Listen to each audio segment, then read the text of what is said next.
السلام علیکم ورحمۃ اللہ. ابھی باہر میں نے مسجد کے افتتاح کی جو پلیٹ لگی ہوئی تھی اس کو پردہ اس کا ہٹا دیا، وہ تو افتتاح ہو گیا. حضرت خلیفہ مسیح ثانی رضی اللہ عنہ نے جب ربا کی مسجد مبارک کا افتتاح فرمایا تو اس وقت فرمایا تھا کہ افتتاح سے پہلے 2 نفل کا انتظام ہونا چاہیے، لیکن اس وقت وہ انتظام نہیں ہو سکتا تھا. تو انہوں نے فرمایا کہ ہم سجدہ شکر کریں گے. عموماً روایت یہ ہے کہ میں جب اس کو پردہ ہٹاتا ہوں پلیٹ کا افتتاح کی تو وہ دعا کرتے ہیں. آج اسی طریق پر عمل کرتے ہوئے بجائے دعا کے ابھی میں سجدہ شکر کروں گا، اس میں شامل ہوں. اللہ تعالیٰ نے ایک چھوٹا سا مرکز ہمیں عطا فرمایا، یہ مسجد عطا فرمائی، اور اس کے بعد پھر باقاعدہ خطبہ شروع ہوگا. سجدہ شکر کریں. اللہ اکبر.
اللہ اکبر.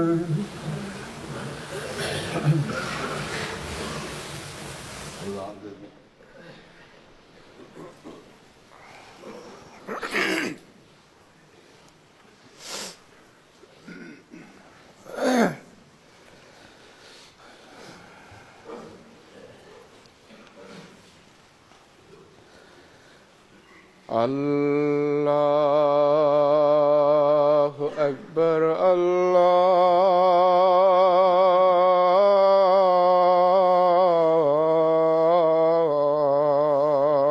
اکبر. اللہ اکبر.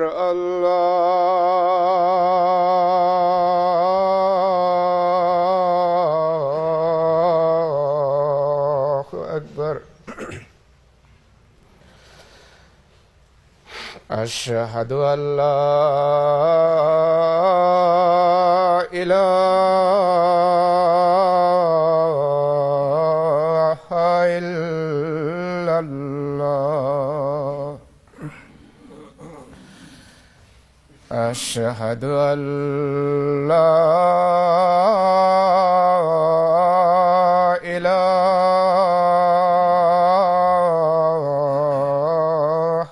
إلا الله. أشهد أن محمدًا رسول الله.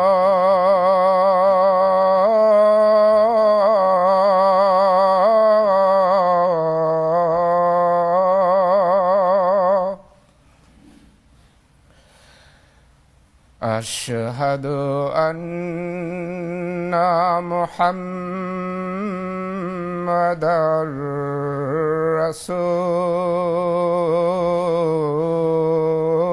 الله. حي على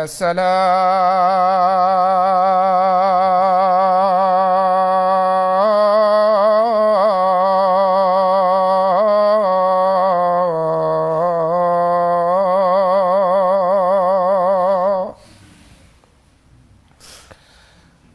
حي على السلام.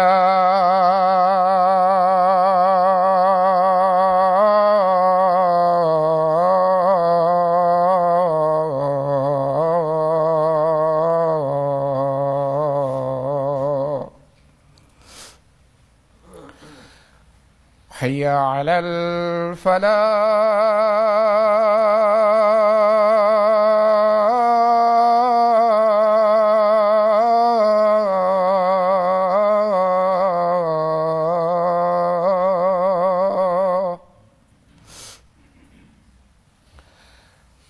حي على الفلاح.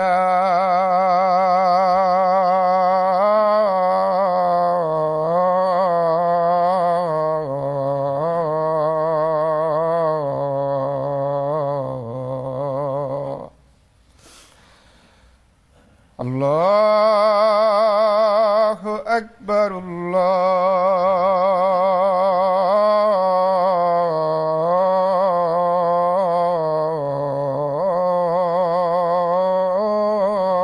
الله أكبر. لا إله إلا الله.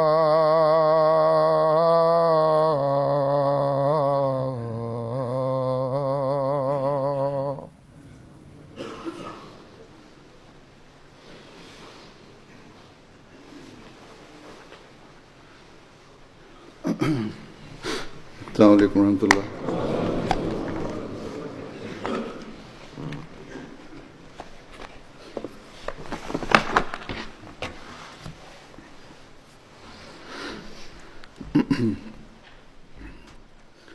أشهد أن لا إله إلا الله وحده لا شريك له وأشهد أن محمدًا عبده ورسوله. أما بعد فأعوذ بالله من الشيطان الرجيم. بسم الله الرحمن الرحيم. الحمد لله رب العالمين الرحمن الرحيم مالك يوم الدين. إياك نعبد وإياك نستعين. اهدنا الصراط المستقيم صراط الذين أنعمت عليهم غير المغضوب عليهم ولا الضالين. قل أمر ربي بالقسط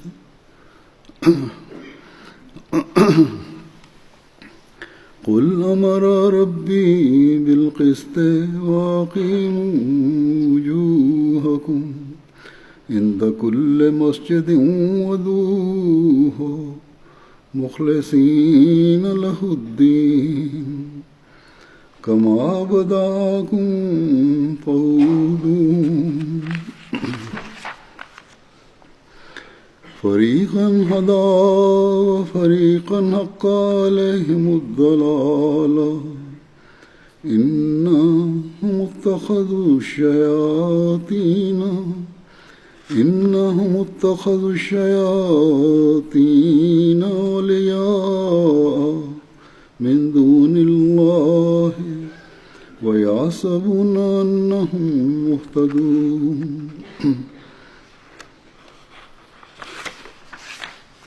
يا بني آدم خذوا زينتكم عند كل مسجد وكلوا واشربوا ولا تسرفوا إنه لا يحب المسرفين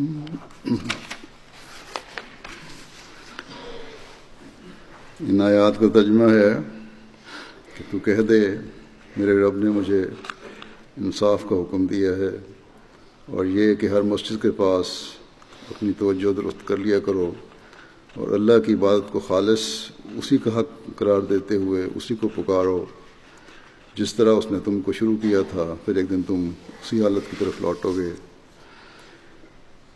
ایک فریق کو اس نے ہدایت دی، لیکن ایک اور فریق ہے جس پر گمراہی واجب ہو گئی ہے، یعنی وہ گمراہی کا مستحق ٹھہرا ہے۔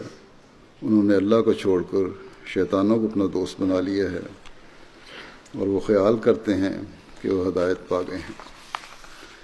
اے آدم کے بیٹو، ہر مسجد کے قریب زینت کے سامان اختیار کر لیا کرو اور کھاؤ اور پیو اور اسراف نہ کرو، کیونکہ وہ اللہ اسراف کرنے والوں کو پسند نہیں کرتا۔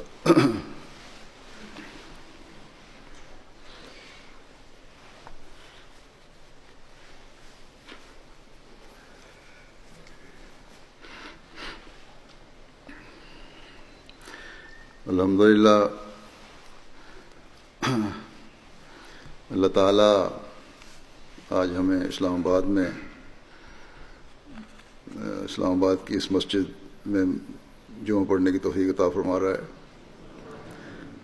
جیسا کہ چند جمعے پہلے میں نے مرکز اسلام آباد منتقل ہونے کے بارے میں کہا تھا کہ مسجد فضل کے ساتھ اب دفاتر وغیرہ کے انتظامات میں کافی تنگی محسوس کی جانے لگی تھی،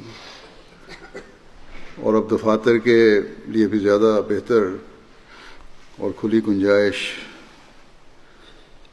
کی ضرورت ہے۔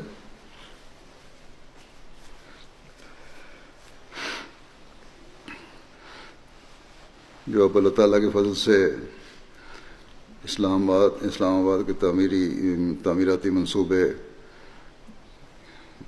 کی تکمیل کے بعد کافی حد تک میسر آ گئی ہے۔ اسی طرح جماعت کی خدمت کرنے والوں اور دفاتر میں کام کرنے والے کچھ لوگوں کو حسب گنجائش رہائش مہیا ہو گئی ہے۔ اسی طرح خلیفہ وقت کی رہائش بھی تعمیر ہو گئی ہے۔ خلیفہ وقت کی رہائش کے ساتھ یہ بھی ضروری ہے کہ مسجد بھی ہو، تاکہ خلیفہ وقت کی ابتدا میں لوگوں کو نمازوں کی ادائیگی جو ہے وہ آرام سے کر سکیں،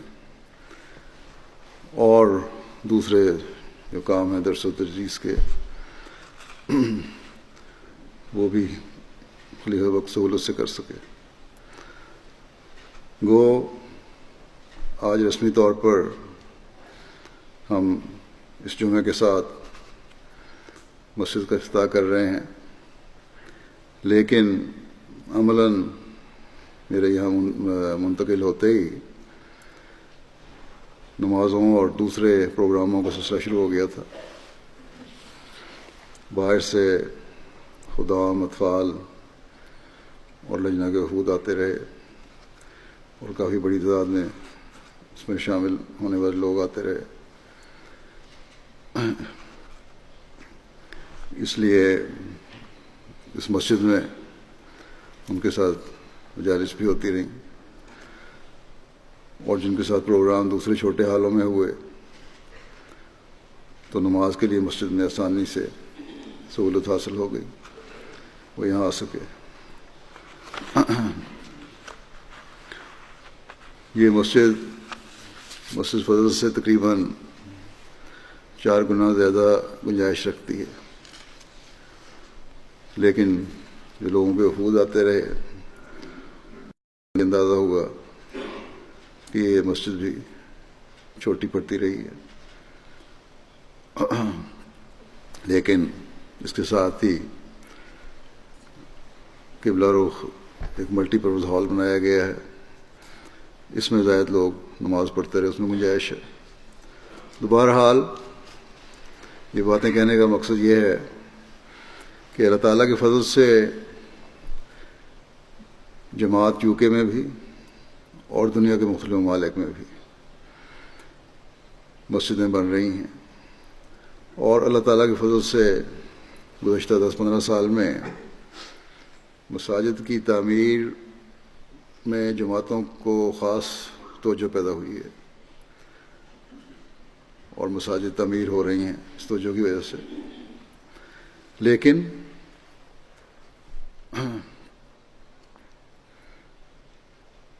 اس مسجد جس کا نام میں نے مسجد مبارک رکھا ہے، اس لحاظ سے اس کی اہمیت ہے کہ خلیفہ وقت کی رہائش بھی یہاں ہے، خدمت کرنے والوں میں سے تقریباً 29-30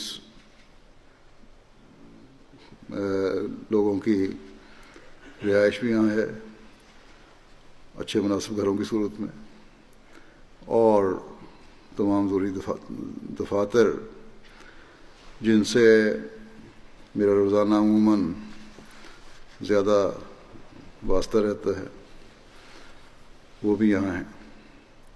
یعنی یہ جگہ اور یہ مسجد اس لحاظ سے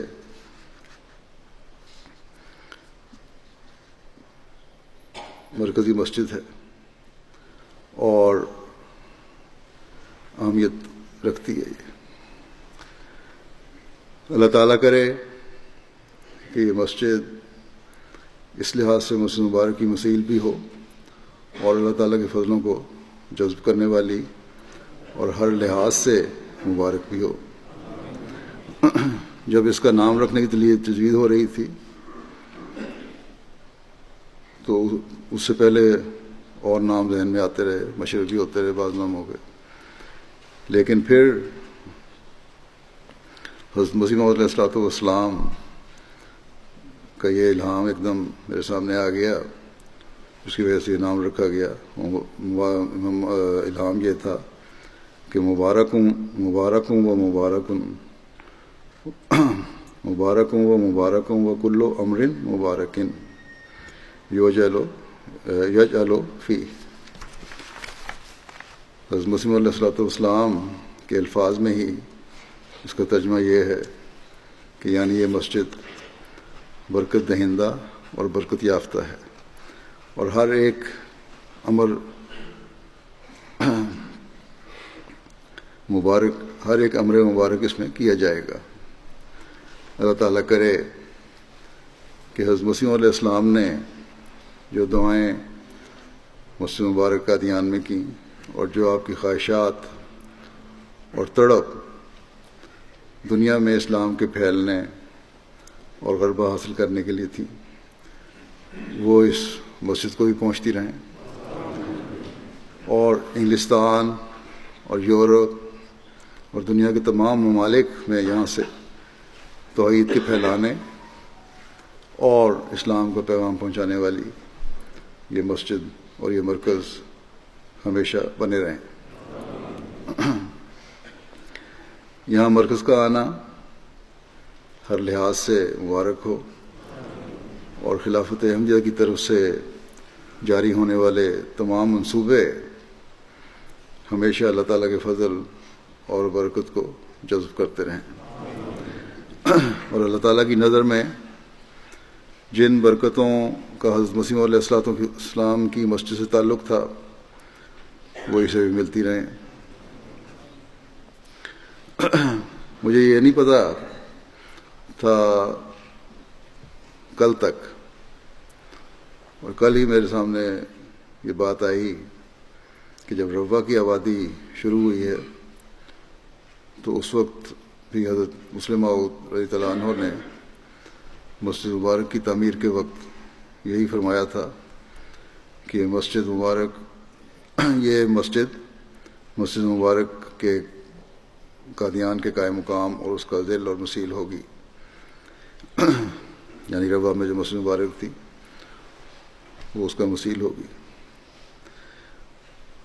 بہرحال وہاں ایک لمبا عرصہ خلافت رہی اور ابھی بھی مرکزی دفاتر وہاں ہیں، لیکن گزشتہ 35 سال سے وہاں سے ہجرت کی وجہ سے یہاں بھی اب ضرورت تھی نئے دفاتر کی، نئی چیزوں کی، عمارتوں کی اور مساجد کی۔ ملکی قانون کی وجہ سے خلافت احمدیہ کو ربوہ سے ہجرت کرنی پڑی، اور پھر اللہ تعالیٰ نے یہاں کی ضرورت کو پورا کرنے کے لیے یہاں پہلے سے بڑھ کر ترقیات کے دروازے بھی کھولے۔ اللہ تعالیٰ ان وسعتوں کو بھی مزید بڑھاتا چلا جائے جو اللہ تعالیٰ نے ہمیں عطا فرمائی ہیں، اور دشمن نے اپنے زوم میں جن فضلوں اور برکتوں کو ہم سے چھیننا چاہا تھا، اللہ تعالیٰ پہلے سے بڑھ کر اور کئی گنا بڑھ کر اس مسجد اور اس مرکز سے وہ ترقیات کے نظارے دکھائے۔ اپنے زوم میں جماعت کی زندگی اور قسمت کے مالک بنے ہوں کی عقل کا بھی یہ حال ہے، اور جہالت کی حالت ہے۔ کسی نے مجھے دکھایا کہ سوشل میڈیا پر کوئی پیپلز پارٹی کے سیاستدان یہ تبصرہ کر رہے تھے اور کمنٹ دے رہا تھا اپنا کہ ہم نے جماعت احمدیہ پر پابندیاں لگائی تھیں اور ان کو پاکستان میں پنپنے نہیں دیا تھا، اور یہ نئی حکومت آئی ہے تو انہوں نے احمدیوں اور قادیانیوں کو اسلام آباد میں مرکز بنانے کی اجازت دے دی ہے۔ یہ ان کی عقل کا حال۔ کچھ عرصہ پہلے بھی اسی طرح ان کے ایک سیاستدان نے اسی طرح کا جاہلانہ بیان دیا تھا ہمارے متعلق، اور پھر بعد میں کہہ دیا ہو غلطی ہو گئی، میں سمجھا نہیں تھا ٹھیک طرح۔ تو بہرحال یہ تو ان دنیا داروں کی سوچیں ہیں، ان کو کیا پتا کہ جماعت احمدیہ کی ترقی اللہ تعالیٰ کے فضلوں سے ہے، نہ دنیا کی کوئی حکومت اس کی ترقی روک سکتی ہے، اور نہ کسی حکومت کی مدد کی جماعت احمدیہ اپنی ترقی کے لیے محتاج ہے۔ ہم جب تک اللہ تعالیٰ کے حکموں پر چلتے رہیں گے، جب تک اللہ تعالیٰ کی رضا کو حاصل کرنے کی کوشش کرتے رہیں گے، اللہ تعالیٰ کے فضلوں کے مورد بنتے ہوئے ان ترقیات کا حصہ بنے رہیں گے۔ بس ہمیں اپنی حالتوں کے جائزے لیتے رہنا چاہیے۔ جن لوگوں کو اللہ تعالیٰ نے اس نئی بستی میں رہنے کی توفیق دی ہے، اور جو لوگ اس نئی آبادی کے قرب و جوار میں آ کر یہاں مرکز بننے کی وجہ سے آباد ہونے کی کوشش کر رہے ہیں یا ہو رہے ہیں، انہیں یہ کوشش کرنی چاہیے کہ اپنی حالتوں کو ایسا بنائیں کہ اس علاقے میں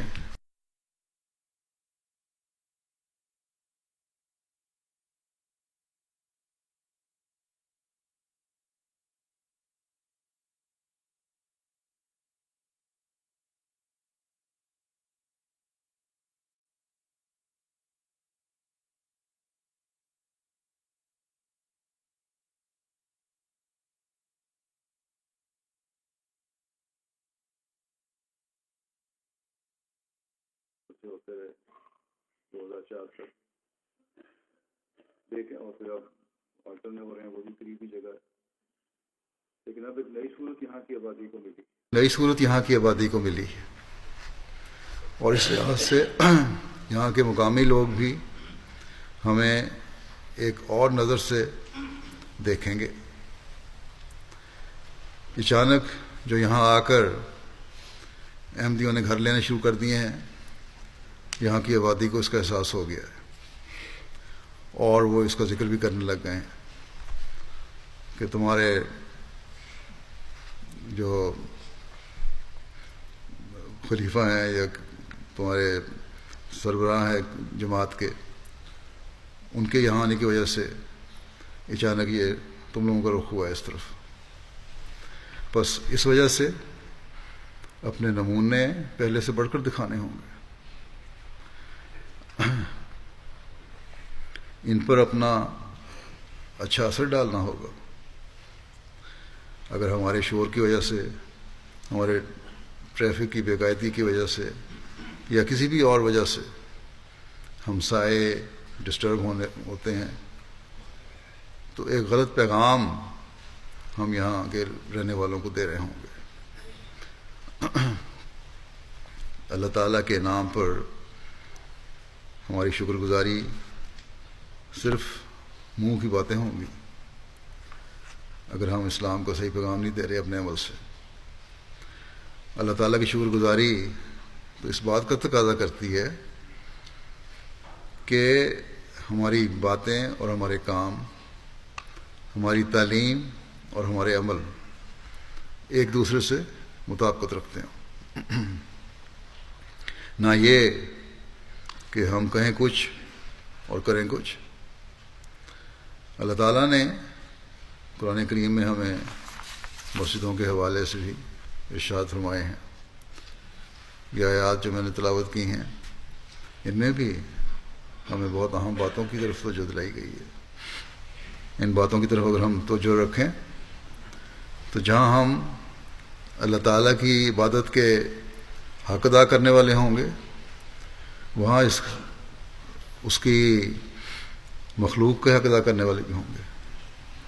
ان آیات میں اللہ تعالیٰ مومنوں کو، مسلمانوں کو واضح طور پر فرماتا ہے کہ اگر تم اللہ تعالیٰ کی رضا حاصل کرنا چاہتے ہو تو اپنے ایمان کو، اپنے دین کو اللہ تعالیٰ کے لیے خالص کرو. اگر یہ نہیں کرو گے تو تمہاری ترقی نہیں، بلکہ تم گمراہی کے گڑھے میں پڑو گے. مسجدوں کا جو مقصد ہے اسے پورا کرنا ہوگا، تبھی اللہ تعالیٰ کے نام ملیں گے. اللہ تعالیٰ کے لیے اپنی عبادتوں کو خالص کرنا ہوگا، تبھی اللہ تعالیٰ کے انعامات کے وارث ہوگے. دنیاوی خیالات اور ترجیحات سے اپنے ذہنوں کو پاک کرنا ہوگا، تبھی اللہ تعالیٰ کے فضل بھی تم پر نازل ہوں گے. دن میں جب 5 مرتبہ یہ کوشش ہوگی تو تبھی پھر ہم اللہ تعالیٰ کے لیے دین کو خالص کرنے والے ہوں گے. بس اپنی روح کی صفائی کے بھی انتظام رکھو. اللہ تعالیٰ ہمیں کہہ فرماتا ہے، اور یہ صفائی صرف اور صرف اللہ تعالیٰ کے دین کو خالص کرتے ہوئے ہو سکتی ہے. اور جو لوگ اپنی ہدایت کے سامان کرنے کی کوشش نہیں کرتے، جو لوگ اللہ تعالیٰ کے دین کو خالص نہیں کرتے، وہ لوگ اللہ تعالیٰ کے لیے دین کو خالص نہیں کرتے، وہ لوگ گمراہی کے گڑھے میں جا پڑتے ہیں. یہ ایسے لوگ ہیں جنہوں نے اللہ تعالیٰ کی پناہ حاصل کرنے کے بجائے شیطان کو اپنا دوست بنا لیا ہے، اور پھر وہ یہ خیال کرتے ہیں کہ ان کے عمل خدا تعالیٰ کی رضا کے مطابق ہیں. اللہ تعالیٰ کی طرف سے بھیجے ہوئے کا انکار کرنے والوں کا یہی حال ہے.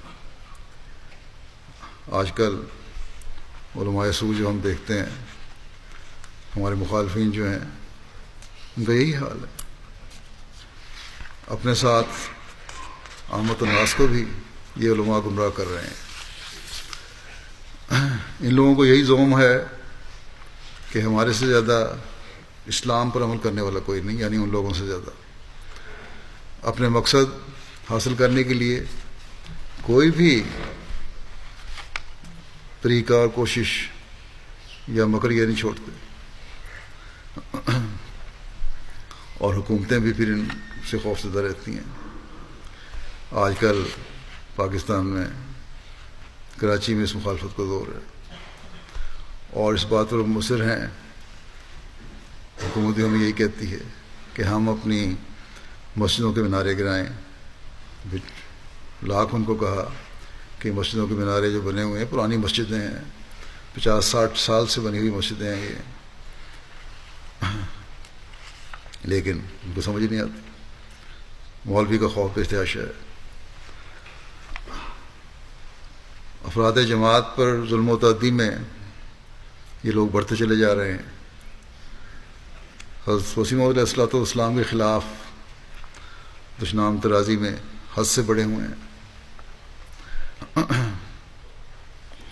ایسے ہی لوگوں کے بارے میں اللہ تعالیٰ فرماتا ہے کہ ان پر گمراہی لازم ہو چکی ہے۔ جو نام نہاد علماء اس کے پیچھے ہیں، یقیناً ان کا شمار ان لوگوں میں ہوتا ہے جن کے بارے میں حضرت صلی اللہ علیہ وسلم نے فرمایا تھا کہ اس آخری زمانے میں مسجدیں بظاہر آباد نظر آئیں گی، اور جو ہمیں آج کل وہاں دیکھنے میں نظر بھی آتی ہیں غیروں کی، لیکن ہدایت سے خالی ہوں گی، اور انہی میں سے فتنے اٹھیں گے اور وہیں لوٹ جائیں گے۔ اور یہ لوگ اسلام کو بدنام کرنے والی مخلوق ہو گئی جو بدترین مخلوق ہے۔ بس ایسے میں ہماری اور بھی زیادہ ذمہ داری بن جاتی ہے کہ اپنی عبادتوں کو بھی خالص کریں اور دنیا کو اسلام کی حقیقی تعلیم سے بھی آشنا کریں۔ ہمارے لیے تو ہماری کوشش سے زیادہ اسلام کی حقیقی تعلیم کو پھیلانے کے لیے اللہ تعالیٰ راستے کھولتا ہے، اور یہ مرکز بھی انہی میں سے ایک ہے۔ بس ہمیں اپنی ذمہ داریوں کو سمجھنا چاہیے۔ ہماری ذاتی کوشش ہوتی ہے، جماعتی کوشش ہوتی ہے، تو یہ کبھی تعمیر نہ ہو سکتا۔ اس سے محض اور سہض اللہ تعالیٰ کا فضل ہے کہ اس نے یہ مرکز عطا فرمایا۔ ان رمضان کے دنوں میں جب روح کی بہتری کے لیے اللہ تعالیٰ نے سامان مہیا پہنچائے ہیں، بہم پہنچائے ہیں، اپنے دین کو پہلے سے بڑھ کر اللہ تعالیٰ کے لیے خالص کرنے کی کوشش کرنی چاہیے۔ حضرت مسیح موعود علیہ الصلوۃ والسلام نے اللہ تعالیٰ کے لیے دین کو خالص کرنے کے لیے ہماری کس طرح رہنمائی فرمائی ہے، اس بارے میں آپ نے ایک موقع پر فرمایا، قرآن شریف میں لکھا ہے کہ ادعو ہو مخلصین لہ الدین، اخلاص سے خدا تعالیٰ کو یاد کرنا چاہیے اور اس کے احسانوں کا مطالعہ کرنا چاہیے۔ چاہیے کہ اخلاص ہو، احسان ہو، اور اس کی طرف ایسا رجوع ہو کہ بس وہی ایک رب اور حقیقی کارساز ہے۔ عبادت فرمایا کہ عبادت کے اصول کا خلاصہ اصل میں یہی ہے کہ اپنے آپ کو اس طرح سے کھڑا کرے کہ گویا خدا کو دیکھ رہا ہے، اور یا یہ کہ خدا اسے دیکھ رہا ہے، ہر قسم کی ملونی اور ہر طرح کے شرک سے پاک ہو جاوے، اور اسی کی عظمت اور اسی کی ربوبیت کا خیال رکھے۔ فرمایا کہ عدیہ معصورہ اور دوسری دعائیں خدا سے بہت مانگے اور بہت توبہ و استغفار کرے اور بار بار اپنی کمزوری کا اظہار کرے تاکہ تزکیہ نفس ہو جاوے اور خدا سے سچا تعلق ہو جاوے اور اسی کی محبت میں محو ہو جاوے۔ بس اللہ تعالیٰ کے لیے جب دین خالص ہوگا عبادت خالص ہوگی تو تزکیہ نفس بھی ہوگا، اپنے نفس کو پاک کرنے کا موقع بھی ملے گا، اللہ تعالیٰ کی عبادتوں کا بھی حق ادا ہوگا، اور بندوں کے حقوق ادا کرنے کے لیے بھی اللہ تعالیٰ کے احکامات پر عمل کرنے کی کوشش ہوگی۔ کسی نے سوشل میڈیا پر ایک ویڈیو دکھائی کہ افطار کے وقت بڑے اہتمام سے مسلمان ایک جگہ افطار کے لیے جمع ہوئے، اور کسی بات پر غالباً کھانے پر ہی پہلے گالم گلوچ شروع ہوئی، اور اس سے بڑھ کر پھر ہاتھا پائی اور لڑائی شروع ہو گئی۔ ایک دوسرے کو مکے اور مار رہے ہیں، لڑائی کر رہے ہیں، نوچ کھسوٹ کر رہے ہیں، کھانا ادھر ادھر بکھرا پڑا ہے، خود کوئی ادھر لڑک رہا ہے، کوئی ادھر لڑک رہا ہے، نہ بڑی عمر والے کی عزت ہے نہ چھوٹے کا لحاظ ہے، آپس میں ایک دوسرے سے لڑ رہے ہیں۔ اور یہ اس دوران ہو رہا ہے جو روزے کی حالت ہے، اور باقاعدہ جس طرح ان کا رواج ہے کہ لمبے قمیضیں پہن کے نمازوں کے لیے بھی آتے ہیں، وہ جبے پہن کے آئے ہوئے ہیں اور لڑائیاں ہو رہی ہیں۔ اللہ تعالیٰ نے تو اس حالت میں یہ کہا ہے کہ تم روزے کی حالت میں کوئی غلط بات نہیں کرنی، لڑائی کرنے والے کو بھی جواب نہیں دینا، اور یہ کہہ دینا کہ میں روزے دار ہوں۔ اور اللہ تعالیٰ نے یہ فرمایا کہ روزے کی میں جزا ہوں، تو کیا اس قسم کے روزے داروں کی اللہ تعالیٰ جزا بنے گا؟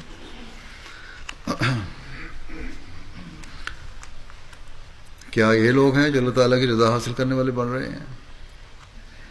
کیا یہ تزکیہ نفس ہے جو روزوں سے ان کو ہو رہا ہے؟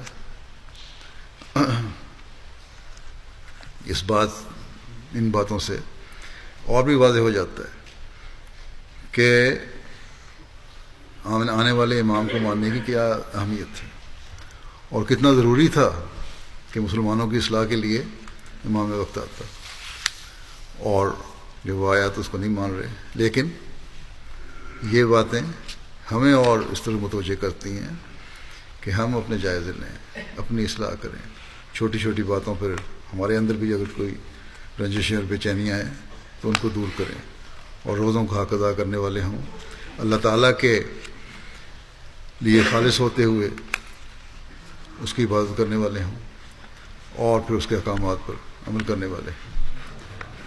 اسی طرح ایک اور موقع پر حضرت مسیح علیہ السلام فرماتے ہیں کہ اس وقت اسلام جس چیز کا نام ہے اس میں فرق آ گیا ہے، تمام اخلاق ذمیمہ بھر گئے ہیں، یعنی جو غلط قسم کی باتیں ہیں، فضول باتیں ہیں، بد اخلاقیاں ہیں، برائیاں ہیں، وہ تو بہت بھر گئے ہیں، اور وہ اخلاص آپ فرماتے ہیں، اور وہ اخلاص جس کا ذکر مخلصین لہ الدین میں ہوا ہے آسمان پر اٹھ گیا، یعنی اس کا کوئی وجود ہی نہیں نظر آتا۔ خدا کے ساتھ صدق، وفاداری، اخلاص، محبت اور خدا پر توکل کل عدم ہو گئے ہیں۔ اب خدا تعالیٰ نے ارادہ کیا ہے، آپ فرماتے ہیں اب خدا تعالیٰ نے ارادہ کیا ہے کہ پھر نئے سرے سے ان قوتوں کو زندہ کرے۔ پھر آپ نے فرمایا کہ اب یہ زمانہ ہے کہ اس میں ریاکاری، عجب، خود بینی، تکبر، نخوت، رعونت وغیرہ صفات رذیلہ تو ترقی کر گئے ہیں۔ یہ سب برائیاں جو ہیں اس میں تو بڑی ترقی ہو رہی ہے، اور مخلصین لہ الدین وغیرہ صفات حسنہ جو تھے وہ آسمان پر اٹھ گئے۔ فرماتے ہیں کہ توکل، تفویض وغیرہ سب باتیں کل عدم ہو گئی ہیں، یعنی کہ اللہ تعالیٰ پر توکل بھی نہیں رہا۔ اللہ تعالیٰ کے سپرد اپنے معاملات ایک مومن جو کرتا ہے اس کا بھی کوئی صورت نظر نہیں، شکل نظر نہیں آتی کسی مومنوں میں سے، بظاہر جو سو کالڈ مومن ہے، نام نہاد مومن ہے۔ چھوٹی چھوٹی باتوں پر لڑائیاں ہو رہی ہیں، بالکل یہ اخلاق ختم ہو چکے ہیں۔ آپ فرماتے ہیں کہ اب خدا کا ارادہ ہے کہ ان کی تخم ریزی ہو۔ پہلے فرمایا کہ خدا کا ارادہ ہے کہ ان قوتوں کو زندہ کرے۔ اس میں فرمایا خدا کا ارادہ ہے کہ ان کی تخم ریزی ہو، اور یہ تخم ریزی حضرت مسیح علیہ السلام کے ذریعے سے ہوئی ہے، اور خدا کا ارادہ ان اخلاق کو زندہ کرنے کا اور عبادتوں کو خالص کرنے کا، حقوق اللہ اور حقوق العباد ادا کرنے کا اللہ تعالیٰ نے اب حضرت مسیح علیہ السلام کے ذریعے سے جاری کرنے کا ارادہ کیا اور جاری فرمایا۔ اور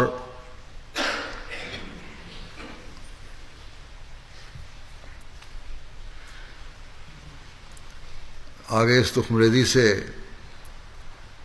پیدا ہوئے پودوں اور درختوں کی شاخیں ہم نے بننا ہے، اور ہم یہ اس وقت کر سکتے ہیں جب اپنی عبادتوں کو اللہ تعالیٰ کے لیے خالص کریں، کمزوریاں دیکھ کر اپنی اصلاح کی طرف، دوسروں کی کمزوریاں دیکھ کر اپنی اصلاح کی کوشش کریں، اور اللہ تعالیٰ کی رضا باقی ترجیحات پر حاوی ہو جائیں۔ ایک موقع پر آپ نے فرمایا کہ اعمال کے لیے اخلاص شرط ہے، بس صرف ظاہری عمل ہو اور اس میں اخلاص نہ ہو، اللہ تعالیٰ کی رضا کی تڑپ نہ ہو، وہ عمل بیکار ہے، نمازیں بیکار ہیں۔ بس یہ بھی ایک تنبیہ ہے ہمیں کہ اپنی عبادتوں کو جب تک خالص نہیں کریں گے کوئی فائدہ نہیں ان عبادتوں کو۔ پھر ایک موقع پر آپ نے فرمایا واضح ہو کہ قرآن شریف کی روح سے انسان کی طبعی حالتوں کو اس کی اخلاقی اور روحانی حالتوں سے نہایت ہی شدید تعلقات واقع ہیں، یہاں تک کہ انسان کے کھانے پینے کے طریقے بھی انسان کی اخلاقی اور روحانی حالتوں پر اثر کرتے ہیں۔ جیسا کہ میں نے کہا، بتایا تھا واقعہ یہ افطار کے جو دیا جا رہا تھا اور لوگ اکٹھے کیے گئے ہوئے تھے افطاری کے لیے، ان کی مثال دی تھی۔ ان کی ظاہری حالت ہی ان کی روحانی حالت کی تصویر کھینچتی ہے، بس یہ باتیں ظاہر کرتی ہیں کہ ان کے اندر روحانیت اب ختم ہو چکی ہے، اور یہ پھر یہ باتیں ہمیں توجہ دلانے والی ہونی چاہیے۔ آپ فرماتے ہیں اور اگر ان طبعی حالتوں سے شریعت کی ہدایت کے موافق کام لیا جائے، جیسا کہ نمک کان میں پڑ کر ہر چیز ممکن ہو جاتی ہے، ایسا ہی یہ تمام حالتیں اخلاقی ہی ہو جاتی ہیں۔ فرمایا جو اللہ تعالیٰ کے احکامات ہیں، کھانے پینے کی باتیں ہیں، بنیادی اخلاق ہیں، کھانوں میں بیلنس سے کھانا ہے، یہ چیزیں اگر اللہ تعالیٰ کے حکم کو سامنے رکھتے ہوئے کی جائیں، شریعت کی ہدایت کے مطابق کی جائیں، تو ان سے تمہارے اخلاق بھی اچھے ہوں گے۔ اور فرمایا کہ یہ تمام حالتیں اخلاقی ہو جاتی ہیں اور روحانیت پر نہایت گہرا اثر کرتی ہیں۔ اسی واسطے قرآن شریف میں نے تمام عبادات اور اندرونی پاکیزگی کے اغراض اور خشوع و خضوع کے مقاصد میں جسمانی طہارتوں، جسمانی آداب اور جسمانی تعدیل کو بھی بہت ملحوظ رکھا ہے۔ ظاہری پاکیزگی بھی ضروری ہے، آداب بھی ضروری ہیں، اپنے آپ کو صحیح رکھنا بھی ضروری ہے، تبھی انسان متوازن ہو سکتا ہے۔ آپ فرماتے ہیں کہ اور غور کرنے کے وقت یہی فلسفی نہایت صحیح معلوم ہوتی ہے کہ جسمانی اعضاء کا روح پر بہت کبھی اثر ہے، جیسا کہ ہم دیکھتے ہیں کہ ہمارے طبعی افعال کو بظاہر جسمانی ہیں مگر ہماری روحانی حالتوں پر ضرور ان کا اثر ہے۔ مثلا جب ہماری آنکھیں رونا شروع کر دیں اور گو تکلف سے ہی روئیں، مگر فی الفور ان آنسوؤں کا ایک شعلہ اٹھ کر دل پر جا پڑتا ہے، فوراً دل بھی افسردہ ہو جاتا ہے، تب دل بھی آنکھوں کی پیروی کر کے غمگین ہو جاتا ہے۔ ایسا ہی جب ہم تکلف سے ہنسنا شروع کریں تو دل میں بھی ایک انبساط پیدا ہو جاتا ہے کہ خوشی محسوس ہوتی ہے۔ فرمایا کہ یہ بھی دیکھا گیا جاتا ہے کہ جسمانی سجدہ بھی روح میں خشوع اور خضوع کی حالت پیدا کر دیتا ہے. بعض دفعہ جسمانی سجدہ کرو، اس سجدے کی حالت میں بھی ایک عاجزی کی حالت پیدا ہو جاتی ہے. اس کے مقابل پر ہم بھی دیکھتے ہیں کہ جب ہم گردن کو اونچی کر کے اور چھاتی کو ابھار کر چلیں تو وضع رفتار ہمیں ایک قسم کا تکبر اور خود بینی پیدا کرتی ہے. تو فرماتے ہیں کہ ان نمونوں سے پورے انکشاف کے ساتھ کھل جاتا ہے کہ بے شک جسمانی اوضاع کا روحانی حالتوں پر اثر ہے. پھر آپ نے یہ بھی فرمایا کہ انسان کی روحانی حالت بہتر کرنے کے لیے کہ ظاہری خوراک بھی اثر انداز ہوتی ہے، اس لیے متوازن غذا کھانی چاہیے. نہ ہی صرف گوشت خور ہو جاؤ، نہ ہی صرف یہ فیصلہ کر لو کہ ہم نے سبزیوں کے علاوہ کچھ نہیں کھانا.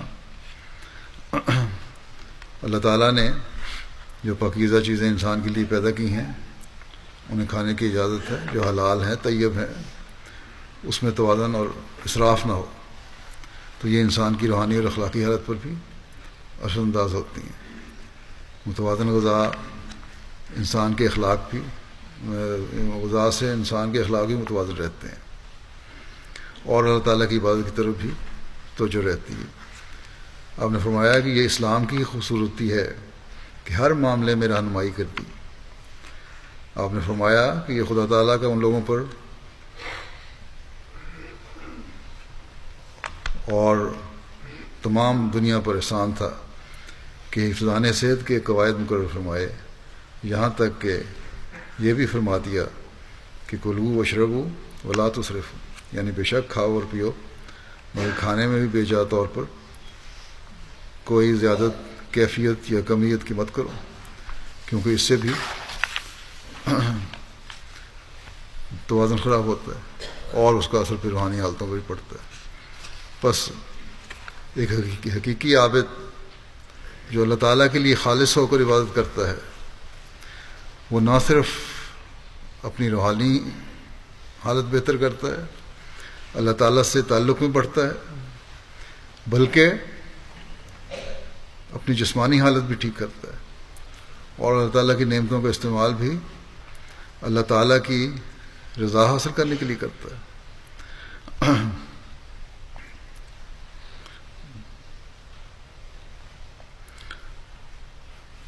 یہ دنیا کی چیزیں آرام و آسائش اور کھانا پینا اس کا مقصود نہیں ہوتا، بلکہ جتنی زندگی ہے اس میں دنیا کی نعمتوں سے فائدہ اٹھاتے ہوئے اللہ تعالیٰ کی رضا حاصل کرنے کے لیے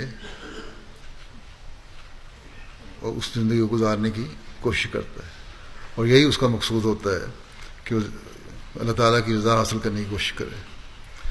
اسی طرح اللہ تعالیٰ کی مخلوق کے حقوق ادا کرنے کی طرف بھی تو جو ایک مومن رکھتا ہے. اسلام ہی ہے جو جہاں انسان کو اللہ تعالیٰ کا حق ادا کرنے کی توجہ دلاتا ہے وہاں اللہ تعالیٰ کی مخلوق کے حق ادا کرنے کی طرف بھی توجہ دلاتا ہے. بس جیسا کہ میں نے کہا اس مرکز کے بننے پر اللہ تعالیٰ کی شکر گزاری کا حق ادا کرنے کے لیے ہمیں جہاں اپنی عبادتوں کے معیاروں کو بلند کرنے کی ضرورت ہے وہاں اخلاقی معیاروں کو بھی بلند کرنے کی ضرورت ہے، اور خاص طور پر ان نئے حالات میں جب غیر لوگوں کی، ہمسایوں کی، علاقے میں رہنے والوں کی ہم پر ایک نئے زاویے سے نظر ہوگی. ہمیں بھی اسلام کی خوبصورت تعلیم کے زاویے اپنے قول اور فعل سے، اپنے عمل سے دکھانے کی پہلے سے زیادہ ضرورت ہوگی. اگر ہم اس چیز کو سامنے رکھتے ہوئے اپنی زندگیاں گزاریں گے تو یہی تبلیغ کا ایک بہت بڑا ذریعہ بن جائے گی، اور یہی ہمیں اللہ تعالیٰ کا شکر گزار بناتے ہوئے اس کے فضلوں کو حاصل کرنے والا بنائے گی. یہاں یہ بات بھی یاد رکھنی ضروری ہے کہ بعض لوگ اپنے ہمسایوں اور باہر ملنے والے لوگوں کے ساتھ تو بڑے اچھے ہوتے ہیں، لیکن اپنے گھر میں بیوی کے ساتھ یا بچوں کے ساتھ ان کے رویے اچھے نہیں ہوتے. یہ ان کے ذاتی فعل نہیں ہے، اس لحاظ سے تو ذاتی ہیں کہ اللہ تعالیٰ ان کی زیادتیوں کی پکڑ ان سے ہی کرے گا. لیکن یہ باتیں جماعتی اکائی اور سکون پر بھی اثر ڈالتی ہیں. گھروں کے بے سکون کی جو بے سکونی ہے بچوں پر اثر انداز ہوتی ہے، اور بچے مستقبل میں جماعت کا بہترین حصہ بننے کے بجائے جماعت سے دور اور دین سے دور جانے والے بن جاتے ہیں، اور اسلام کو پھیلانے کے لیے، اپنے دین کو اللہ تعالیٰ کے لیے خالص کرنے کے لیے یہ ضروری ہے کہ اپنی اگلی نسلوں کو بھی سنبھالا جائے. اور اگر ایسے عمل ہوں گے تو اپنی نسلیں بگڑ جائیں گی. بس اس کے لیے بھی ہمیں کوشش کرنی ہوگی.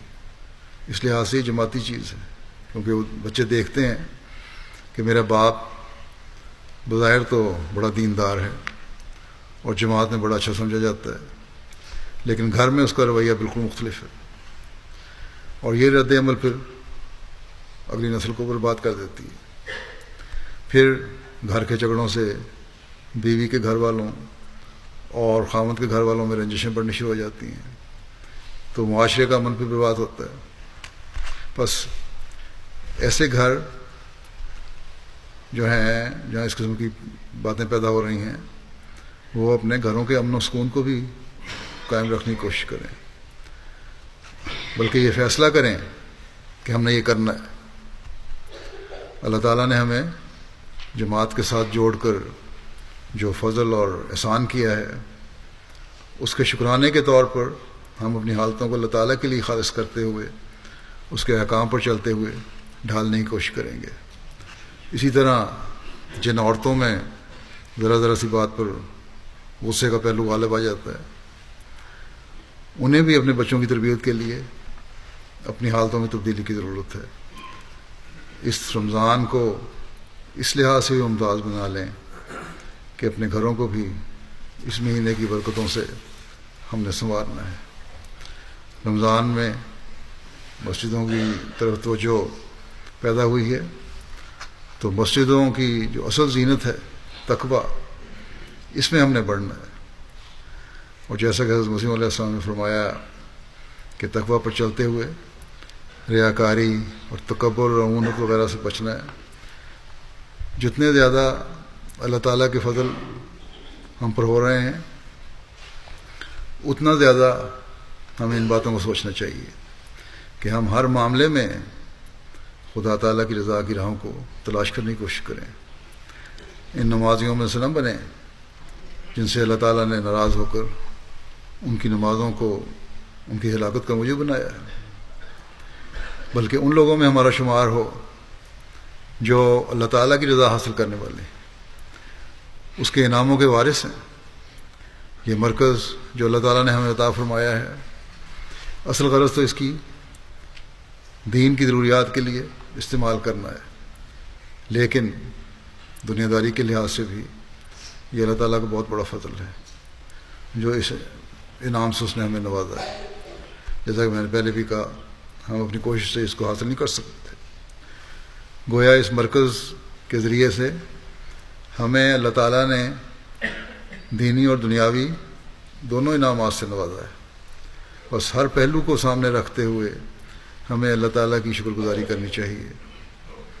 ایک دنیا دار جب اس سارے منصوبے کو دیکھتا ہے تو وہ متاثر ہوئے بغیر نہیں رہتا، اور جب اسے پتہ چلتا ہے کہ یہ تو صرف اللہ تعالیٰ کے فضل سے ممکن ہوا ہے، ورنہ ہم ایک چھوٹی سی جماعت ہیں اور جن کے دنیاوی وسائل بالکل محدود ہیں.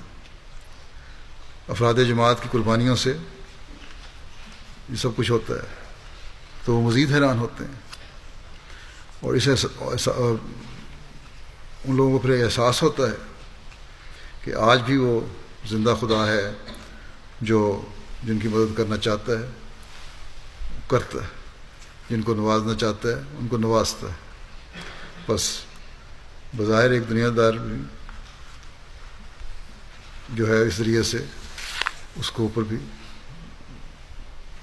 ہماری تعلیم کا اثر ہوتا ہے اور وہ اس لحاظ سے زیر تبلیغ ہو جاتا ہے. خدا تعالیٰ کے وجود کو دکھانے کے لیے ضروری ہے کہ ہمارے قول و فعل ایسے ہوں جو دوسروں کو متاثر کریں. بس جس زاویے سے بھی ہم لیں ہمارے سر اللہ تعالیٰ کے حضور جھکتے چلے جاتے ہیں اور جھکنے چاہیے کہ اس نے ہمیں اپنے فضل سے ایک بستی آباد کرنے کی توفیق دی. گو یہ ایک محلے کے برابر کی بات ہی ہے بلکہ اس سے بھی چھوٹی ہے، لیکن جیسا کہ میں نے کہا اس کی اہمیت مرکز ہونے کے لحاظ سے اہم ہے. دنیا کے اس خطے میں اللہ تعالیٰ نے مرکز کی توفیق دی جو توحید سے خالی ہے بلکہ شرک سے بھرا ہوا ہے کہ یہاں سے ایک نئے عزم کے ساتھ توحید کو پھیلانے کا کام کرو اور حضرت صلی اللہ علیہ وسلم کے غلام صادق کے مشن کو پورا کرو. اور پھر وہ دن بھی آئے جب بستیوں کی بستیاں اور شہروں کے شہر اللہ تعالیٰ کی توحید کا اعلان کرنے والے ہوں. اور آج جو لوگ حضرت صلی اللہ علیہ وسلم کے خلاف جو منہ میں آتا ہے کہہ دیتے ہیں، بک دیتے ہیں، اس کے بجائے آپ صلی اللہ علیہ وسلم کے جھنڈے تلے آنے میں وہ فخر محسوس کرنے والے ہوں اور آپ کو درود بھیجنے والے ہوں. بس یہ ذمہ داری ہے ہماری، صرف اسلام آباد میں رہنے والوں کی نہیں، ارد گرد آ کر یہاں آباد ہونے والوں کی نہیں ہے، بلکہ اس ملک میں رہنے والے ہر احمدی اور دنیا کے رہنے والے ہر احمدی کی ہے کہ وہ یہ کوشش کرے، یہ راستے تلاش کرے کہ ہم نے اللہ تعالیٰ کے توحید کے جھنڈے کو کس طرح لہرانا ہے اور حضرت صلی اللہ علیہ وسلم کے جھنڈے کے نیچے دنیا کو کس طرح لانا ہے، کس طرح حضرت مسیح علیہ الصلوۃ والسلام کے مشن کو پورا کرنا ہے، کس طرح خلیفہ وقت کے منصوبوں کی تکمیل کے لیے اس کا ہاتھ بٹانا ہے، دعاؤں سے، عمل سے کس طرح خلیفہ وقت کی مدد کرنی ہے. اللہ تعالیٰ ہمیں رمضان کے مہینے میں اس مسجد اور مسجد کے افتتاح کی توفیق دے رہا ہے. پہلے کا تو مجھے علم نہیں، پہلے خلفاء کا، لیکن میرے وقت میں یہ پہلا موقع ہے کہ رمضان کے مہینے میں مسجد کا افتتاح ہو رہا ہے. بس اس برکتوں والے مہینے اور دعاؤں کی قبولیت والے مہینے سے صحیح استفادہ کرتے ہوئے احمدیت کی ترقی اور دنیا کے اس خطے میں مرکز کی تعمیر کے مقصد کو پورا کرنے کے لیے دعا کریں اور بہت دعا کریں. اس مرکز میں بھی وسعت پیدا ہوتی چلی جائے، اس کے ارد گرد احمدی آبادی بھی پھیلتی چلی جائے، اسلام کی آغوش میں آنے کا نظارہ ہم دیکھیں، لوگوں کے تمام مخالفین کے منصوبوں کو پارا پارا ہوتے ہم دیکھیں، روبہ جانے کے راستے بھی کھلیں اور قادیان جو مسیح کی تختگاہ ہے وہاں واپسی کے راستے بھی کھلیں اور مکہ اور مدینہ جانے کے لیے راستے بھی ہمارے لیے کھلیں کہ وہ ہمارے آقا و مطاع حضرت محمد مصطفیٰ صلی اللہ علیہ وسلم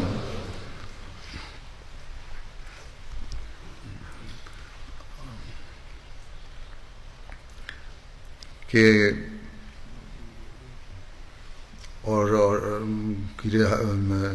کی بستیاں ہیں اور اسلام کے دائمی مرکز ہیں اور اصل اسلام کا پیغام ان لوگوں کو بھی پہنچے، قبول کرنے والے بھی ہوں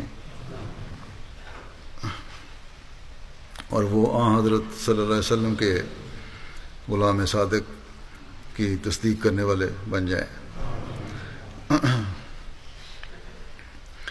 اللہ تعالیٰ جہالت کی وجہ سے تعصب رکھنے والوں کی آنکھیں بھی کھول لے اور جو صرف شرارت کے لیے اور اپنے مقصد کے لیے عامت المسلمین کے دلوں کو حضرت مسیح موعود علیہ الصلوۃ والسلام اور آپ کی جماعت کے خلاف تعصب سے بھر رہے ہیں، ان کی پکڑ کے بھی اللہ تعالیٰ سامان کرے، اور مسلمان مسیح موعود علیہ الصلوۃ والسلام کے ہاتھ پر جمع ہو کر امت واحدہ بن کر اسلام کی حقیقی تعلیم کا عملی نمونہ بننے والے ہوں، اور جلد سے جلد غیر مسلم دنیا بھی اسلام کے جھنڈے تلے آئے۔ اس مسجد اور اس تمام تعمیراتی منصوبے کے بارے میں بھی کچھ تھوڑا سا بتا دوں۔ اللہ تعالیٰ کے فضل سے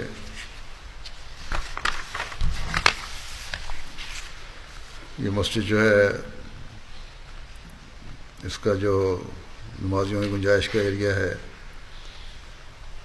یہ تقریباً 314 مربع میٹر ہے، یعنی 500 کے قریب نمازی نماز پڑھ سکتے ہیں۔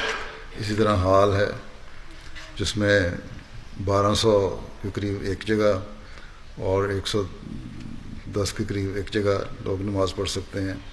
پھر ہال کے آگے ایک کھلا جگہ بھی ہے چھتا ہوا، اس کی انٹرنس، وہاں بھی تقریباً 300 آدمی نماز پڑھ سکتے ہیں۔ تو اس لحاظ سے یہاں گنجائش جو ہو گئی تقریباً 1200 اور 300 1500 2000 سے اوپر کی گنجائش ہو گئی۔ اسی طرح جو گھر میں نے بتایا کہ گھر بن گئے ہیں، دفاتر بن گئے ہیں، بلاکس تو 3 ہیں آفس کے، لیکن اس میں تقریباً 5 دفاتر بن گئے ہیں۔ امید ہے کہ ایم ٹی اے کے لیے بھی وہاں جگہ میسر آ جائے گی، اسٹوڈیو وغیرہ کے لیے وہ بھی بن جائیں گے۔ پھر ساری سہولیات غسل خانوں وغیرہ کی بھی میسر ہیں۔ پھر یہ ہے کہ سولر انرجی کے بھی ہر جگہ پینل لگے ہوئے ہیں۔ اس کے علاوہ تمام جو سہولیات موجودہ زمانے کی ہیں وہ میسر کرنے کی کوشش کی گئی ہے۔ یہ منصوبہ ایسا ہے کہ باوجود بہت بڑا ہونے کے اس کے لیے کوئی علیحدہ سے مالی تحریک نہیں کی گئی، اور جہاں تک میرا علم ہے یہ پہلا منصوبہ ہے جو بغیر کسی علیحدہ تحریک کے اپنی تکمیل کو پہنچا ہے۔ اور یہ مسجد کا جو ڈیزائن ہے، بعضوں کو اچھا لگتا ہے بعضوں کو نہیں، لیکن بہرحال ماہرین کے نزدیک یہ ہے کہ اس میں ڈیزائن ایسا ہے کہ بجلی کی بچت ہے اور انرجی کی بچت ہے، اور اس کے علاوہ جو تعمیر ہے وہ بھی ماہرین کے نزدیک عام تعمیر جو ہے اس کی نسبت سستی ہے۔ اور مسجد کے اندر جو کیلی گرافی کی گئی ہے، یہ اتنی زیادہ کیلی گرافی پہلے ہماری مساجد میں نہیں تھی، لیکن کیونکہ اس مسجد کا ڈیزائن ایسا تھا اس لیے میں نے کہا کہ کرنے میں کوئی حرج بھی نہیں۔ اللہ تعالیٰ کے صفات اور نام جو ہیں وہ لکھے جائیں، کوئی حرج نہیں ہے۔ اس کے لیے رضوان بیگ صاحب جو جلسے کے دنوں میں قرآن پروجیکٹ بھی کرتے ہیں، انہوں نے بڑی مدد کی، انہوں نے لکھا، اللہ تعالیٰ ان کو بھی جزا دے۔ اور ساتھ ان کے ریویو اور ریلیجن کے ایڈیٹر عامر سفیر نے بڑی مدد کی ہے۔ پھر تو ہمارے مربی تھا ایک کینیڈا سے اس سال پاس ہوئے تھے باسل بٹ، وہ اور موسیٰ ستار اور مصور الدین، انہوں نے ایک ایک لفظ کو لفظ کو نہیں حرف کو لے کے جوڑ کے اور اسپیشل گلو سے پھر لگایا ہے۔ بڑی محنت کا کام تھا جو کیا ان سب نے، اللہ تعالیٰ سب کو جزا دے۔ اسی طرح آڈیو اور ویڈیو جو ہے یو کے کی ٹیم جو ہے اور ہماری ایم ٹی اے کی ٹیم، انہوں نے بڑی محنت سے کام کیا، اللہ تعالیٰ ان کو بھی جزا دے۔ تعمیر کا جو منصوبہ تھا اس میں ایک مرکزی کمیٹی بنائی گئی تھی جو وقتاً فوقتاً جائزہ لیتی رہی اور مستقل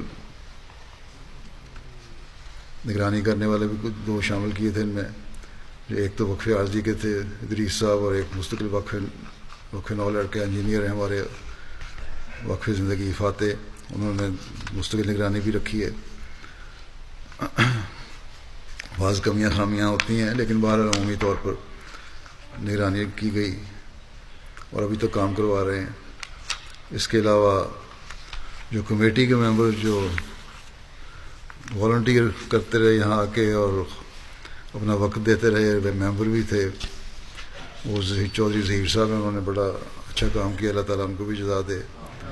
ذاتی دلچسپی لے کے اپنے تجربے سے انہوں نے بہت سارے کام ٹھیک کروائے۔ جیسا کہ میں نے کہا کہ اس منصوبے کے لیے کوئی تاریخ نہیں کی گئی، اور لیکن بہت بڑا منصوبہ تھا۔ اس کے ساتھ دوسرے ممالک میں بھی بڑے منصوبے چل رہے تھے، خاص طور پر قادیان میں بھی اور مالی میں بھی اور تنزانیہ وغیرہ میں بھی۔ بعض دفعہ مجھے فکر ہوتی تھی کہ کہیں کوئی منصوبہ روکنا نہ پڑے کچھ دیر کے لیے، لیکن اللہ تعالیٰ پھر اپنا فضل فرما دیتا تھا اور تمام منصوبے مکمل ہوتے چلے گئے۔ تنزانیہ میں بھی ایک ملٹی سٹوری بلڈنگ بنائی گئی ہے، اس میں بہت سارے آفس اور دوسری چیزیں ہیں، مسجد ہے نئی بنی، ایک پورا کمپلیکس بنایا گیا ہے۔ مالی میں بھی بہت بڑی مسجد بنائی ہے، دوسری عمارات بنی ہیں، ایک بڑا اچھا اور مکمل کمپلیکس ہے، جو بھی دیکھتا ہے وہاں بڑی تعریف کرتا ہے۔ مالی میں تو لوگ اب یہ باتیں کرتے ہیں کہ اتنی بڑی مسجد اور دوسری عمارتیں جو بنائی گئی ہیں، تو یہ لگتا ہے کہ بہت بڑی امیر جماعت ہے کوئی۔ دنیاوی لحاظ سے تو ہم امیر نہیں ہیں، لیکن اصل ہماری عمارت جو ہے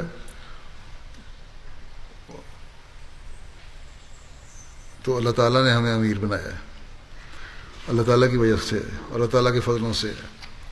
بس ہمیشہ اللہ تعالیٰ کے فضلوں کو ہم جب تک مانگتے رہیں گے، اللہ تعالیٰ اپنے فضل نازل فرماتا چلا جائے گا، اس کے حق ادا کرتے چلے جائیں گے، اللہ تعالیٰ فضل نازل فرماتا چلا جائے گا۔ اللہ تعالیٰ اس کی توفیق بھی عطا فرمائے۔ گزشتہ دنوں امریکہ سے ایک ڈاکٹر صاحب گئے ہوئے تھے وقفے عارضی پہ مالی، تو کہتے ہیں جب میں ایئرپورٹ سے جا رہا تھا تو میں نے دور سے بڑی خوبصورت ایک مسجد دیکھی اور ایک بہت بڑی بلڈنگ دیکھی، تو میں نے اپنے ڈرائیور سے پوچھا یہ کس کی مسجد ہے، بہت خوبصورت بنائی ہے یہ کسی نے؟ تو انہوں نے کہا یہ احمدیوں کی مسجد ہے اور یہیں تو آپ جا رہے ہیں۔ تو ہر دیکھنے والا اس کی تعریف کرتا ہے، بہت بڑا منصوبہ تھا، لگ بھگ سے مکمل ہوا، اور یہ یہاں سے پلاننگ وغیرہ احمدی آرکیٹیکٹ انجینئرس ایسوسیشن نے کی تھی، اللہ تعالیٰ ان کو بھی جزا دے، انہوں نے یہ کام کیا۔ بہرحال اللہ تعالیٰ فضل فرماتا رہے اور آئندہ بھی جو منصوبے چل رہے ہیں وہ بھی تکمیل کو پہنچیں اور اللہ تعالیٰ مزید منصوبے مکمل کرنے کی توفیق بھی دیتا رہے۔ اللہ تعالیٰ نے عمومی طور پر جماعت کو جو مالی قربانی کی توفیق دی ہے، اسی قربانی سے یہ تمام منصوبے پائے تکمیل کو پہنچے ہیں اور پہنچ رہے ہیں اور آئندہ ہی پہنچیں گے انشاءاللہ۔ اللہ تعالیٰ تمام افراد جماعت کی مالی استطاعت کو بھی بڑھاتا چلا جائے اور ان کے اموال و نفوس میں برکت ڈالے۔ اس لحاظ سے یہ منصوبے میں کہہ سکتا ہوں کہ کسی خاص تاریخ کے بغیر ہیں، اور کیونکہ عمومی جماعت کے بجٹ میں سے بھی ہوئے ہیں، اس لیے تمام دنیا کی جماعتیں اس میں شامل ہیں اور کوئی تخصیص نہیں کہ کس نے زیادہ دیا کس نے کم دیا۔ اللہ تعالیٰ سب کو جزا دے اور ان کے اموال و نفوس میں برکت عطا فرماتا چلا جائے۔